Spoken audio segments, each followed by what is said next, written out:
So 2 weeks ago, I almost emptied my husband's secret chocolate stash. And that have happened not because I was hungry or overwhelmed.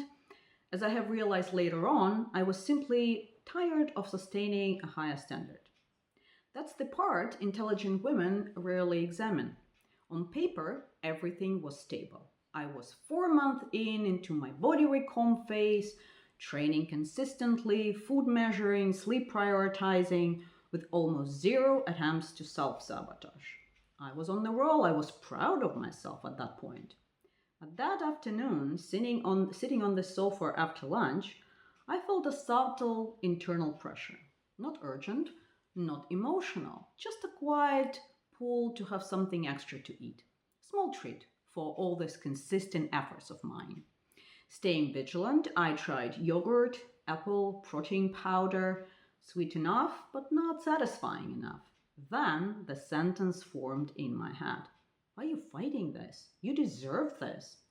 But beneath that was the real one, which said, wow, all your efforts always come to an end. And once you stop the effort, it will be soon much easier. You can stop it right here, right now, and feel better about it. So stop the constant awareness, stop holding the line, stop living inside this slightly elevated version of yourself. When that permission surfaced, I felt physical relief. My shoulders dropped, my breathing softened. I was almost euphoric at this point. That relief is what almost all women misread. That sweet relief is a fatigue from sustaining a higher identity without drama. Intensity is stimulating. It gives you momentum, urgency, a reason to perform. Steadiness, on the other hand, is heavier. It requires you to show up tomorrow exactly the same way, without applause, novelty, or external push. And that is where many intelligent women quietly step down. We just want to feel humane and reasonable again. That afternoon, I was fully prepared to come back from walking my dog and open that chocolate. And knowing myself, nothing catastrophic would have happened. I wouldn't be in this shame spiral. I would just finish the day and recalibrate the next morning. But I didn't. Instead, during the dog walk, I examined what was happening, realizing that my standards were eroding and I was prepared to give myself subtle permission to slip from my new identity of the woman who is acting in knowing and not out of emotion. I slowed my walking pace. I asked what was physiological, psychological, what was fatigue, what was habit, what was simply identity exhaustion.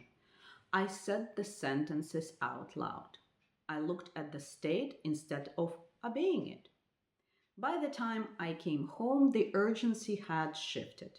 Not because I forced it anyway, but because I saw it clearly. I ate deliberately, the structure held. What happened was governance. This recomposition phase is not about aesthetics for me.